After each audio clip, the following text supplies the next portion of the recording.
na makarinig ng magpapalakas sa ating spiritual na pamumuhay kasama ng ating physical na sa nangyayari sa ating kapaligiran.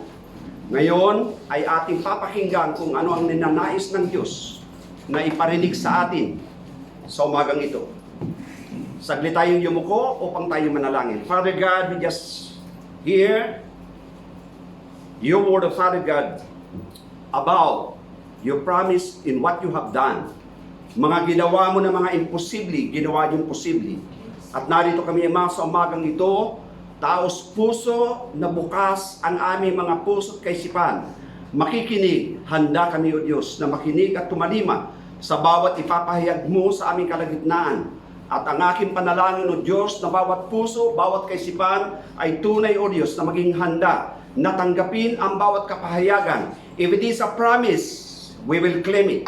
If it is a reminder, we will stand to it, O God. If it is an encouragement, we will claim it, O God, sapagkat ito ay galing sa inyo, O Diyos. Kaya salamat, Ama, sa umagang ito, O Diyos, sa bawat makikinig sa kanilang tahanan. Alisin nyo ang mga hadlang para sila ay makinig. Ituon ang bawat tenga ng pakikinig upang ang bawat kapahayagan sa aming kalagitnaan, lubusan po namin na maintindihan, maipamuhay po namin, O Diyos, para lalo kami tumatag at lalo kami lumakas. At gayon din naman, O Diyos, kami susunod ayon sa inyong kalooban. Purihin ka, Ma, sa umagang ito sa pangalan ng Panginoong Hesus at sa gabay patnubay ng Espiritu Santo.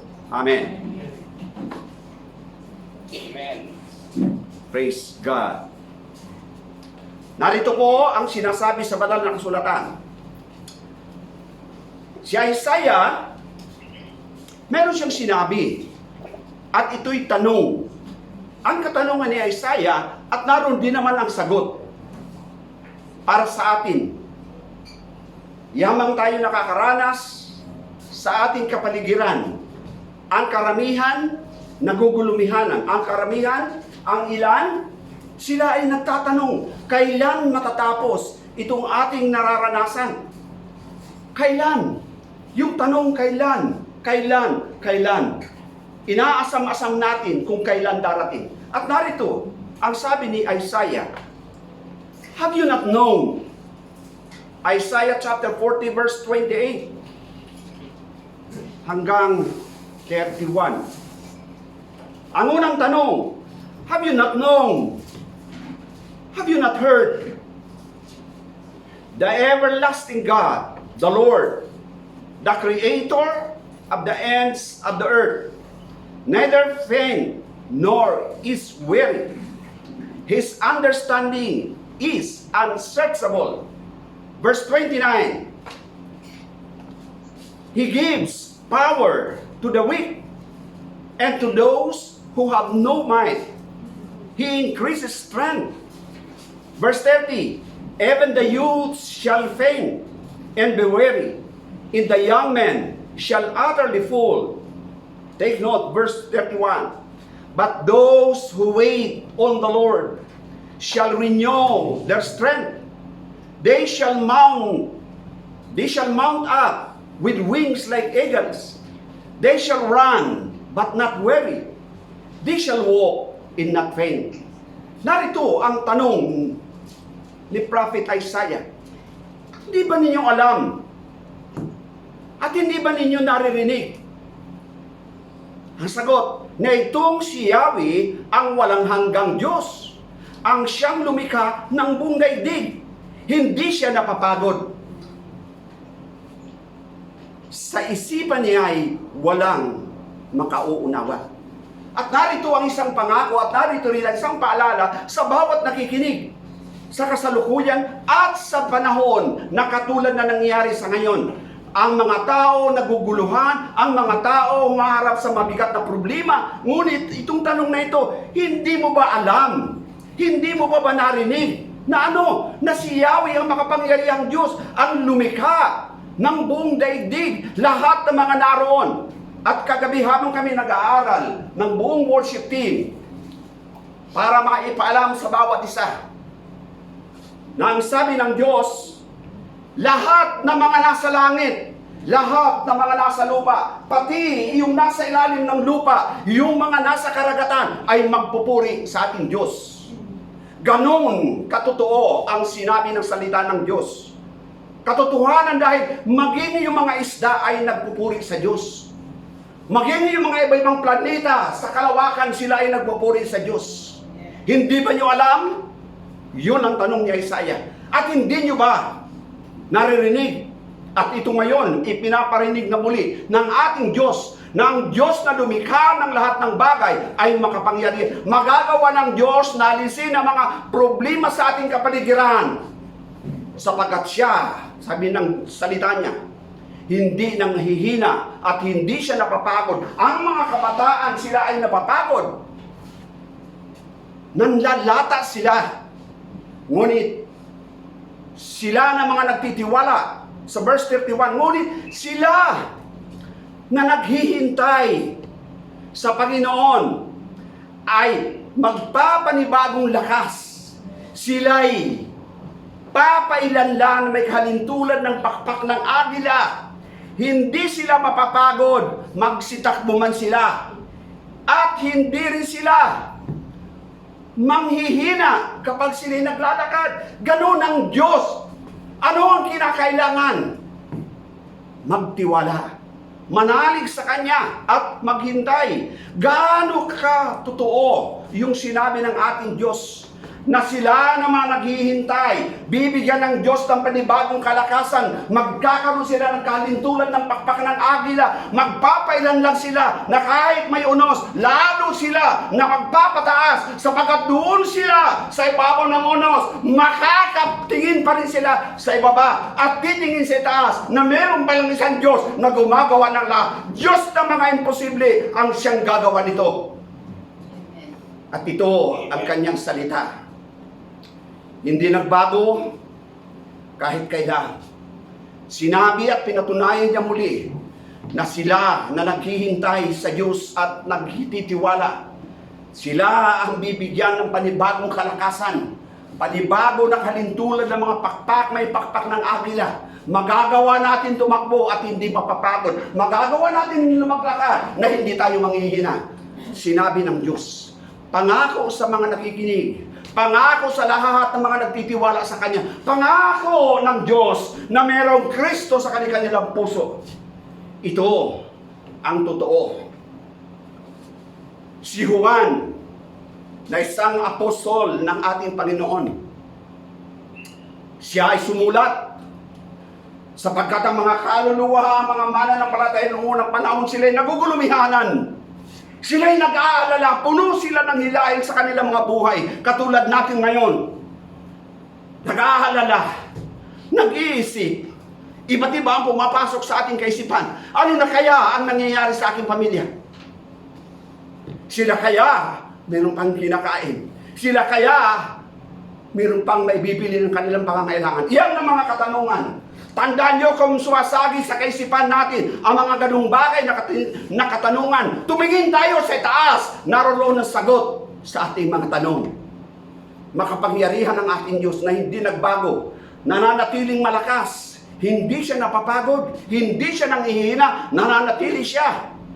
Sa kanyang luklukan, tayo pinagmamasdan, pinalalakas at pinapanumbalik ang ating kalakasan. Tanging si Yahweh, ang makapangyarihang Diyos, ang tanging makakagawa nito. Kaya't huwag tayong tumingin doon sa ating kapaligiran na para bagang tayo nanghihina. Sa halip tumingin tayo sa solusyon ng bawat problema, nasa itaas. Amen. Ang solusyon ng bawat tanong, bawat problema ng tao sa kasalukuyan. At narito ang sinabi ni Juan, bilang karagdagan at konfirmasyon sa sinabi ni Propeta Isaiah. 1 John chapter 1 verse 1. Sabi dito, the word that gives life was from the beginning. And this is the one our message is about. Our ears have heard. Nangangahulugan si Juan, narinig si Isaiah. Narinig yung tanong ni Isaiah. At alam ko na naririnig din ninyo sa inyo yung mga tahanan ng tinig ng Diyos. Ng ating Diyos na sinasamba ay makapangyarihan. Na walang imposible na hindi niya pwedeng gawin. Nananatili ang kanyang kalakasan. Sabi niya, our ears have heard, our own eyes have seen, in our hands touch this word. You see, tatlong natatanging katangian ang nakita ni Juan sa panahon na nakasama ang ating Panginoong Jesucristo at nagministeryo dito sa ibabaw ng lupa. At ang tatlong ito ay inulit bilang tugon sa katanungan ni Propeta Isaiah at binigyan niya ngayon ng kasagutan para yung mga kaluluwa sa panahon ni Juan at sa panahon din naman natin ngayon, makita natin ang totoong kasagutan. Ang sabi ni Juan, narinig namin, nakita ng aming mga mata, nahawakan yung salita na nagkatawang tao sa pagkatao ng ating Panginoong Jesucristo. Siya ang buhay na Diyos. Siya ang tanging solusyon sa bawat suliranin na kinakaharap natin sa ngayon. Kung siya ang solusyon, bakit tayo nagugulumihanan? Bakit tayo nag-aalala kung siya ang may hawak ng lahat ng yun? Tama ang sinabing ito ni Juan. At ito pa, sa verse 2 ang kanyang sinabi, the one who gives life appeared. We saw it happens. Sabi niya, nakita namin, inulit na naman yung tanong doon, have you not known? Or have you not seen? Sabi pa, we are witnesses to what we have seen. Kami mga tagapagpatotoo sa aming nakita. At ngayon, sabi niya, and now we are telling you about the eternal life. Hallelujah. That was with the Father and appeared to us. Ang tinutukoy ay ang ating Panginoon na sa pasimula ay ang salita na sa bagong tipan nagkatawang tao para abutin ng tao na naghahanap ng Diyos, kaya iba't iba ang kanilang pamantayan na ginagawa. Ngunit pakilala ng Diyos, bumaba siya, inabot ang mga tao na yung tao naghahanap ng totoong Diyos. Nagpakilala siya na yung salita ay nagkatawang tao sa pagkatao ng ating Panginoon Jesucristo. Kaya sabi ulit ni Juan, we have seen, we have heard, we have touched. Tatlong natatanging deklarasyon ni Apostol John. At ito rin ang aking deklarasyon, I have seen the power of God in my life. You have seen it, you have experienced it, and you have touched it. Which one that we have touched? Ang kanyang mga ginawa, ang kanyang kapayapaan na ating tinanggap sa bawat araw na lumilipas sa kabila na nangyayari sa kapaligiran. Yan ang Diyos na ating sinasamba. Siya ang Diyos na makapangyarihan na hindi nagbabago, na nanatili sa kanyang luklukan, at siya ang ating pinagmamasdan ng bawat kaluluwa sa buong mundo, kung sino-sino ang mga kaluluwa na nakikinig sa kanya. Kaya para sa atin, yung sinabing ito ay isang kalakasan na dapat tayo na maging matatahag. Dapat tayo na lubos na magtiwala sa kanyang sinabi. Tayo na mga tinawag na hindi tayo nararapat na mag-alala ano man nangyayari at nagaganap sa ating kapaligiran. Walang dapat tayong ipangamba. Verse 2, narito pang sinabi sa verse 2. Ulitin ko po. The one who gives life. See? The one who gives life. Yung nagbibigay ng buhay. Nakita namin siya. Sabi ni Juan, at nakita ko rin. Sino? Si Kristo. Nakita ko nung ako'y tawagin, nung ako'y baguhin, nung ako'y kanyang gabayan lagi. Sa araw-araw ng aking buhay, nakita ko ang kapangyarihan ng ating Diyos na hindi nagbabago. Hindi siya nanghina, hindi siya napagod, na ako ay alalayan, ako ay tulungan. Ganun pa rin ang gagawin at ginagawa ng ating Diyos. Nananatili ang kanyang kalakasan at hindi kailanman nababago ang kanyang lakas. Pinananatili niya ang kanyang presensya sa mga nagtitiwala at sumusunod sa kanyang kalooban.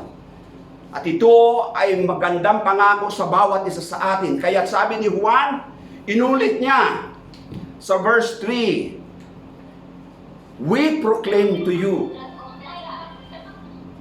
what we have seen. Inulit niya.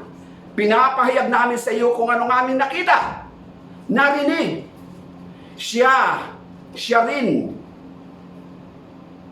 ang aming ibinabalita sa inyo upang kayo naman ay magkaroon ng pakikisama sa amin at tayo ay may pakikisama sa Ama at sa kanyang anak na si Jesucristo. Ito ang pangako ng ating Panginoong Jesucristo. Sa bawat matyaga na naghihintay sa Kanya, nagtatyaga tayo na tayo ay abutin ng Kanyang biyaya. At ito at narito ang bawat isa na hindi rin tayo nanghihinawa, hindi rin tayo nanghihina, sa halip nagpapatuloy tayo na sumunod sa Kanyang kalooban at sa gawa. Maghintay, matuto tayo maghintay sapagkat ang paghihintay ay pinakidakilang bagay na uri ng pagsamba ng bawat mananampalataya. Ito ang dakilang pangako ng ating Diyos sa bawat mananampalataya. Saan man tayo naroon, ngunit hindi naging dahilan na tayo manghina, hindi naging dahilan ang nangyayari sa kapaligiran na tayo panghinaan. Sa halip, lalo tayo na tumatatag, tumitibay sa kabila ng ating nararanasan. Iyan ang kalakasan na binabago ng ating Diyos na may kahalintulad tayo ng pakpak ng agila. Magagawa natin na sumabay sapagkat ang kasama natin ay ang ating Panginoon. Tulad ng kanyang sinabi, hindi ko kayo iwanan, hindi kita pababayaan. Ang pangakong ito nananatiling buhay sa puso na nagtitiwala sa Kanya at nananalig higit sa lahat. Sabi ni Jeremiah, tanda natin o sabi ni Jeremiah, mapalad ang taong buong pusong nagtitiwala at ang kanyang pag-asa ay tanging sa Kanya. Jeremiah 17 verse 7, blessed are those who trust in the Lord, in this His confidence is in Him. Mapalad tayo kung gano'n sapagkat tayo ay naghihintay at nagtitiwala sa Kanya habang tayo naghihintay. Buong gala, buong saya, buong tibay at buong tatag na tayo ay lumalakad, tayo tumatakbo. Hinaharap natin ang bawat suliranin na ating kakaharapin sapagkat ang kasama natin si Kristo, yung salita na nagkatawang tao sa pagkatao ng ating Panginoon Kristo. Magagawa natin, we can overcome the world as Jesus overcome the world. Amen. Kaya't mga kapatid ko kay Kristo, sa umagang ito, sapat-sapat ang lakas, biyaya ng ating Panginoon. Ang pangakong ito ay nananatiling sariwa sa kaisipan at puso ng bawat mananampalataya na nakikinig. Kung ang bawat pakikinig at bawat nakikinig sa Kanyang salita, ipapamuhay, isasagawa ang bawat naririnig natin. Tandaan natin, tulad ng sinabi ni Isaiah at tulad din man ng response ni Juan, ang sabi ni Isaiah, sila na mga naghihintay sa Diyos, bibigyan sila ng kalintulad ng pakpak ng agila. Sila ay magpapailanlan sa mataas. Hindi sila mapapagod kung sila ay tatakbo. Hindi rin sila manghihina kung sila ay maglalakad. Bakit? Bibigyan ng panibagong lakas. Tayo yon. At sabi ni Juan, we heard it, we seen it, we touched it. Ibig sabihin, personal kong naranasan ito, nawa, personal nyo rin naranasan, at nakita nyo rin, at nahawakan. Kung alin ang pinanghawakan natin, pangako ng Diyos. Kung paanong ang nangako ay matatag, kasing tibay ng Kanyang ipinangako. Nananatili ang bawat pangakong ito, hindi nagbabago. Lalong-lalo na sa mga nagtatyaga, naghihintay sa Panginoon. Kaya't mga kapatid, manatili nawa tayo sa ating mga kalagayan. Huwag tayo magugulumihanan. Tandaan nyo mabuti mga kapatid, merong isang natatanging pangako ang ating Diyos. Sa aklat ng Juan, chapter 14, puntahan po ninyo para makita nyo ang pangako nito ng ating Panginoon. Chapter 14 ng Juan, beginning with verse 1, narito po ang sinasabi sa banal na kasulatan. Para malubos ang inyong kagalakan, narito ang kanyang sinabi. Chapter 14, verse 1.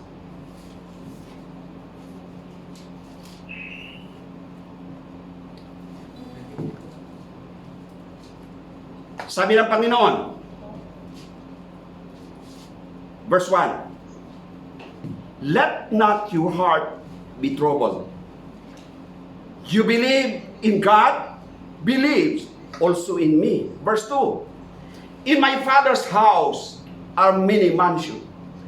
If it were not so, I would have told you. I go to prepare a place for you. And if I go, in verse 3, and if I go and prepare a place for you, I will come down, I will come again, and receive you to myself, that where I am, there you may be also. So narito, napakagandang pangako. Sabi ng ating Panginoon, huwag kayong mababalisa. See? Huwag kayong mababalisa. Maraming tao ang balisang-balisa dahil sa nangyayari sa ating kapaligiran. Alam nyo ba, ng mga kapatid ko, kay Kristo, ang tanong na sinabi ng ating Panginoon, huwag kayong mabalisa. Anong ibig sabihin? Kalimutan mo ang problema. Hayaan mo ang problema, ang problema. Pabayaan mo ang sarili mo. Itoon mo kay Kristo, kaya huwag kang mag-alala. May pangako siya. Sabi niya, in my Father's house, not just a room, are many mansions. Then Jesus said, if it were not so, I would have told you. Then He promised that I will go there. And now He said that at the right hand throne of the Father, preparing the room or the mansion for you. Si Pastor Alan, asan si Pastor Alan? Abala sa pag-aayos ng nasiyang mansion. Ito, the promise is here. I will go and prepare a place for you. So napakalinaw ang pangako, ang sabi ng Diyos. Sabi niya, do not let your heart be troubled. Huwag kang mag-alala, huwag kang mabalisa sa lahat ng bagay. Manalig ka sa Diyos at manalig ka sa Panginoong Hesus. Sa bahay ng aking ama ay maraming mansyon. Ay dito maliit lang na kwarto. Ay sa bahay ng Diyos ay napakalaking mansyon. How long the Lord Jesus prepared that mansion? More than 2,000 years ago. Napakaganda. So kaya nga, sabi, balik ulit tayo sa Isaiah, have you not heard? Have you not known? Hindi mo ba alam? Hindi mo ba narinig? Ang pangakong ito, ito inulit-ulit ng ating Panginoon. Huwag kang mabalisa. Manalig ka sa Diyos at manalig ka rin naman sa Panginoong Hesus. Sa bahay ng aking ama ay maraming mansyon. At kung hindi, sasabihin ko sa iyo, at ako'y pupunta roon, ipaghahanda ko ang matitiran mo. Hindi maliit na kwarto. Kung hindi, malaking mansyon. See? The promise of the Lord. At pagkatapos na maihanda, babalik ang ating Panginoon, tapos dadalhin niya tayo kung nasaan siya. Sapagkat ang sabi niya, where I am, there you may be also. Amen. Kung nasaan siya, doon din tayo. Tigi-tigi sa tayong mansyon. Walang sharing doon.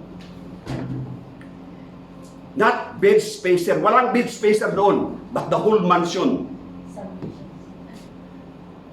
Oh, what a beautiful and powerful promise of the Lord. Para sa bawat isa sa atin na nakikinig. Kaya't huwag tayo nababalisa, huwag tayo magugulumihanan. Narinig niyo na ba? Sabi ni Jeremiah, nakita mo na ba? Hindi mo man nakita. Sumagot si Juan, nakita namin. Narinig namin, nakita namin, at nahawakan pa. Bilang patuto ni Juan at bilang patuto ko, nakita ko rin ang ginawa ng Diyos sa iglesia ito. Nakita ko rin sa bawat pamilya na tumanggap kay Kristo. Nakita ko rin kung anong ginawa ni Kristo sa kanila, kung paano sila pinagpala dahil sa pagsunod nila. At yun ang totoo. Hindi nanghihina dahil binibigyan ng panibagong lakas ng ating Panginoon. Sila ng mga nagtitiwala, binibigyan ng Diyos ng panibagong kalakasan upang manatili ang kanilang tiwala. Hindi sila magugulumihanan, bagkus buo ang kanilang pagtitiwala. Sila ay naghihintay hanggang tuparin ng ating Panginoon ang kanyang ipinangako. After I prepare a mansion for you, then I will return. Then I will bring you to the place where I am. See the promise. Napakaganda ng pangako ng ating Diyos.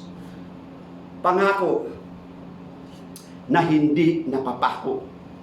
Though we may wait, but the Lord says, wait patiently. Narito ang sinabi ni David. Tingnan natin kung anong sinabi ni Haring David sa aklat ng Psalm 37. Psalm 37, verse 7. Psalm 37, verse 7. Tingnan nyo ang inyong mga banal na kasulatan at inyo pong guhitan para sa panahon na kayo nagugulumihanan. Look at this one, sapagkat ang Diyos nangangako ay totoo na Kanyang ipinangako ito para patunayan sa atin na tapat ang Diyos sa Kanyang mga pangako. This is what it says. Rest in the Lord and wait patiently for Him. Do not fret because of him who prosper in his way, because of the man who brings wicked scheme to pass. Anong sabi ng Diyos? Tatagalogin po natin para lalo po natin maintindihan o unawain po natin ang sinabi sa banal na kasulatan, ang katotohanan ng sinabing ito ng salita ng Diyos. Sabi niya, sa harap ni Yahweh ay pumanatag ka. Maging matyagang maghintay sa Kanya. Huwag mong kainggitan. Huwag ninyong kainggitan kung meron silang bagong cellphone, kung meron silang magandang tahanan sa ngayon, kung meron silang malaking salary. Huwag ninyong kainggitan yun. Hayaan nyo na ito ang inyong paningin. May nakahanda ang Diyos para sa bawat naghihintay sa Kanya.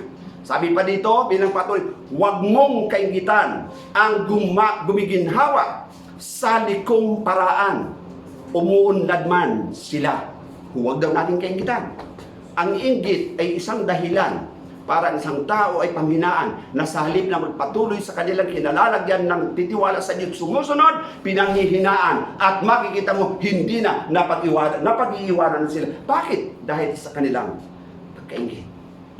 Ang pagkainggit hindi nagbubunga ng mainam. Sa halip, ang inggit ay nagbubunsod ng kapahamakan. Sa isang tao na mainggitin, ang buhay niya puno ng suliranin. Kaya mas mainam tayo na maghintay ng matyaga.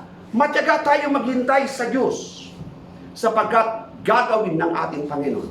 Sabi nga ng salita ng Diyos, though it might late, but it shall come. Darating at darating, mahuli man, pero darating, tiniyak ng ating Panginoon. And to prove it to you, just read the story of Lazarus. Bagamat nahuli, pero hindi pa rin huli. Dahil yun ay dahilan para higit ang maluwalhati ang ating Diyos. Ano pa? Pangako at hindi napapako. Bawat pangako ng ating Panginoon ay nananatiling sariwa sa bawat kaisipan ng mananampalataya. Ito ang nagiging dahilan ng ating kalakasan at katatagan. Tayo buong puso nagtitiwala sa Kanya, naghihintay na may pagtitiyaga. Ang pagtitiyaga ay nagbubunga ng pag-asa. Sabi ni Pablo, ang ating pagtitiyaga nagbubunga ng pag-asa. Hindi tayo nagagalak sa ating mga kinakaharap sa ngayon. Nagagaling pa rin tayo sapagkat inyo na nagbubunga ng katatagan at ang katatagan ay nagbubunga ng pag-asa. Pagtitiyaga, tiyaga ay pag-asa. Ito ang kabuuan ng sinasabi ng ating Panginoon para sa bawat isa na nakikinig sa iyo. Kung ikaw ay pinanghihinaan, narito ang kalakasan na mula sa Panginoon. Pagbasa at isipin natin at bulay-bulayin natin ang bawat pangako ng ating Panginoon. Sa gayon, malalaman natin, totoo pala ang sinabi ng ating Panginoon na sa bawat pangako niya, gagawin ng Panginoon ang kanyang sinabi. At bilang huli na kalintulad ng sinabi ng ating Panginoon, narito ang sinabi sa aklat ni Santiago. Ito yung pangatlo na sinabi. Nagsimula kay Jeremiah, sinagot ni Juan, pangatlo si Santiago, pangatlo si Daniel. Ito pa sinabi ni Daniel. Si David, pagkatapos si Santiago. Ito naman ang sinabi ni Santiago. James said, basahin po natin. James chapter 5 verse 7. Be patient then, brothers, until the Lord's coming. see how the farmers wait for the Lord, for the land to yield its valuable crop, and how patient He is for the autumn and spring rains. Tatagalogin po natin. Sabi dito, kaya nga, magtiyaga kayo mga kapatid hanggang sa pagdating ng Panginoon. Tingnan ninyo ang magsasaka. Buong tiyaga niyang hinihintay ang mahalagang bunga ng kanyang bukirin. Ang pagpatak ng una at huling patak ng ulan. Hinihintay ng totoong magsasaka ang unang patak at huling patak ng ulan. Ibig sabihin, ganito dapat ang puso ng bawat mananampalataya. We need to have this kind of spirit to be patient, waiting for the Lord. Do not asking the Lord. Do not raising a question. Why? How? Lord? Why it happens? Ganitong mga tanong, hindi nararapat. But we need, ang sabi dito, wait patiently. Maghintay tayo na may pagtatyaga. Darating at darating ang ipinangako ng ating... At pag dumating ito, buong galak tayo na magdiriwang sa kanyang pangako. Na tayo, lahat ng mga nagtitiwala, nagtatyaga, naghihintay sa kanya, bibigyan niya ng panibagong kalakasan, tayo ay bibigyan ng panibagong lakas, tayo ay magpapailanlag na may kahiling tulad ng pakpak ng agila. Sino ba sa inyo ang gusto may karoon ng pakpak ng agila? Amen. Glory to God. Pag meron tayong pakpak ng agila, hindi tayo natatakot sa unos na dumarating. Yung malakas na bagyo, mas gustong-gusto ng mga agila. Ng agila, ako ay agila. Tako'y lilipad sa ibabaw ng unos. Magagawa kong tignan na lamang. Yung mga tao nagugulumihanan sa kapaligiran. Meron akong pakpak, mas gusto ko na maraming problema. Bakit kapag the more troubles come, the more blessing will appear. Iyon ang pangako ng atin. Kapag marami kang hinaharap na problema sa ngayon, marami kang tatanggapin na pagpapala mula sa Diyos. Kailangan mo lang, we need to wait patiently. Don't grumble. Don't complain. Wait patiently for the Lord until the first and the last drop of rains come. Yan ang sinasabi sa banal na kasulatan. To sum it up all, pangako yung tanong ni Isaiah. Alam nyo ba? Narinig mo na ba? Yan ang mga tanong. Ang sagot, sagutin nyo rin. We have seen. Ang alin ba nakita ko? Yung kilos ng Diyos sa buhay ko, sa buhay ninyo. Hindi nyo ba nakita? Pagharap natin sa Panginoon, hindi mo nakita ang anak ang ginawa ko sa iyo, hindi ka nagkulang sa panahon na ikaw ay tumanggap sa akin, pinagpala kita. So, ibig sabihin, nakita mo. Ang tanong ni Isaiah, hindi mo ba narinig? Ang alin? Yung mga pangako niya. Yung mga ginawa ng Diyos. At ano ba? Na ang ating Diyos ay makapangyarihan. Siyang lumikha ng lahat ng bagay. Kung ganon naman pala, anong gagawin natin? Hintayin natin ang Panginoon ng may pagtatyaga. Pagtatyaga hanggang sa dumating ang oras at panahon na siya'y dumating. Nakatingin tayo, nakatingala sa langit. Huwag naman habang naglalakad ka, nakatingin ka sa langit. Hindi ganon. Kung hindi nagtatyaga tayo. Huwag ka naman na nakatingin ka. Sana kayo sinabi ni Pastor, baka mamaya, natisod ka sa bato. Huwag. Kailangan pananampalataya ang nakatingin at tayo nakatingala. Buong puso nagtitiwala dun sa nangako ng ating Panginoon. Kaya sabi ni Juan, we have seen, we have heard, and we have thus. Gayon din naman ako at gayon din naman kayo na nakita rin ninyo, narinig din ninyo, at nahawakan ninyo ang alin? Mga pagpapala ng Diyos na tinatanggap ng bawat isa sa inyo. Bawat ginawa ng Diyos, nakita rin ninyo, narinig din ninyo ang mga balita sa pamamagitan nitong mabuting balita na hawak-hawak ko ngayon. Dito nasasaad lahat ng pangako ng Diyos. Lahat ng ginawa niya ay nakasulat dito, kaya hindi tayo dapat nag-aalala. Tapat ang ating Panginoon. Kung kailangan natin ng kalakasan, nasa Kanya. Kailangan natin ng kapahingahan. Nasa Kanya rin. Kailangan natin ng kagalakan. Nasa Kanya pa rin. Katatagan, kagalakan, kapurihan sa Diyos. Pero ibibigay din sa atin. Karangalan, galing sa Diyos, bibigay din sa atin. Ito ang pangako ng ating Panginoon.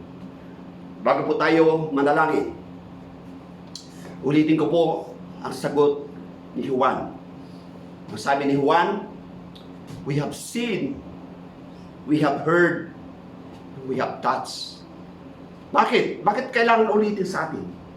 Para ipaabot sa bawat isa sa atin na kung ito'y inyong bubulay-bulayin, magkakaroon ng impact ang inyong pamumuhay, ang inyong buhay at ang inyong relasyon sa Panginoon. Sabihin mo sa Panginoon, now Lord, I realize that I truly seen what you have done in my life. I have heard what you have told me that I need to obey. And I have touched. What do you touch? All those blessings that the Lord is giving us. Nahawakan mo. Hindi nyo ba ina-acknowledge na bawat meron kayo na hawakan mo ay galing sa Diyos? We don't have na hindi na galing sa Diyos. Lahat na meron tayo galing sa Kanya. And that's the fruit of your faithfulness to God. Faithfulness ng Diyos sa atin at katapatan ng Diyos sa bawat isa.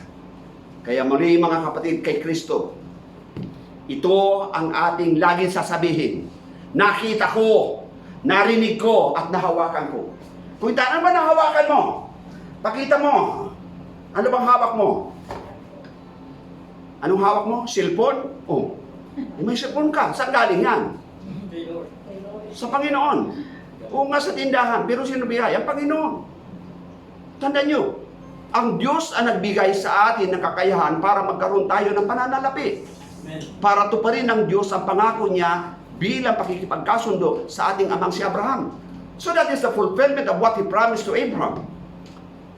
Kaya kung anong meron tayo pagpasalamat, yung damit niyo, yung pagkain natin, sino ba nagbigay niyan? Di ba ang Panginoon? Nahawakan natin, nakain pa nga natin, ang alin? Yung pagpapala ng Diyos.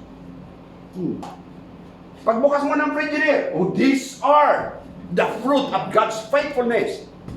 Pagbukas mo ng sasakyan, Lord, this is it. I touched, I have seen, and I heard your promise. So ganun lagi ang sasabihin mo, pagpasok, paglabas mo, Lord, I have seen. Ang alin? Yung mga nasa ipapawid. Just imagine, paglabas mo ng iyong tahanan, pinagmamasdan mo ang lahat ng mga bituin. Lord, napaka-imposibleng gawin, pero nagagawa mo. Na nakabitin, walang humahawak, pero umiikot yung mga bituin. Hindi pa rin ba yun? Could you not sin? Could you not understood? Hindi mo pa rin ba narinig? Ito sinasabi ko na ngayon sa inyo. Inuulit ko lang yung sinabi na ng salita ng Diyos. Kaya mga kapatid, sa Panginoong Jesucristo, muli, kung sasabihin at ipapaabot sa inyo ngayon, yung sinabi na tatlong pangungusap ni Juan, we have seen, we have heard, and we have touched. I'm going to relate to myself. I have seen, amen. I have heard, amen. And I have touched. Amen. This promise I personally experienced because of faithfulness of Jesus in my life. Let's bow our head and let us pray. Amen. Father God, salamat o Diyos. Minsang pansinariwan niyo sa aming kaisipan. Unang katanungan, the Prophet Isaiah, na binigyan niyong tugon ang katotohanan ng inyong mga salita. Na tunay nga o Diyos, na itong katuparan na ito ng bawat sinabi ninyo Diyos, na kami ay magpapatuloy kami na palalakasin niyo, magkakaroon kami ng kalintulan ng pakpak ng agila. Kami o Diyos ay magpapailanlan. Kami hindi mapapagod, kami man o Diyos ay tumakbo, kami man ay maglakad, hindi kami manghihina. Sapagkat nakita namin, narinig namin ang bawat pangako mo, at nahawakan namin ang bunga ng mga pagpapalang binibigay niyo sa bawat isa ang aming buhay. Lahat ng ito, pinanghawakan ko. Ang meron ako, ang katawang ito na ginawa niyong templo. nahahawakan ko ngayon. Ito'y dahil sa katapatan niyo. I have seen, I have heard, and I have touched your faithfulness, O God. Yes, thank you for today. May you bless my brothers and sisters who are in the respective house, O God. Bless them, O God. Let them realize and understand your word, O Father God. And let them, O God, to fully walk according to it, according to what we heard now, O God. Bless them. Bless them and cover them, O God, by your faithfulness, O God. I just pray, each of them, O Father God, manatili sa kanilang tahanan ang inyong katapatan. Purihin ka, O Diyos, at maraming salamat. In the name of Jesus and by the power of your Holy Spirit, God bless you all.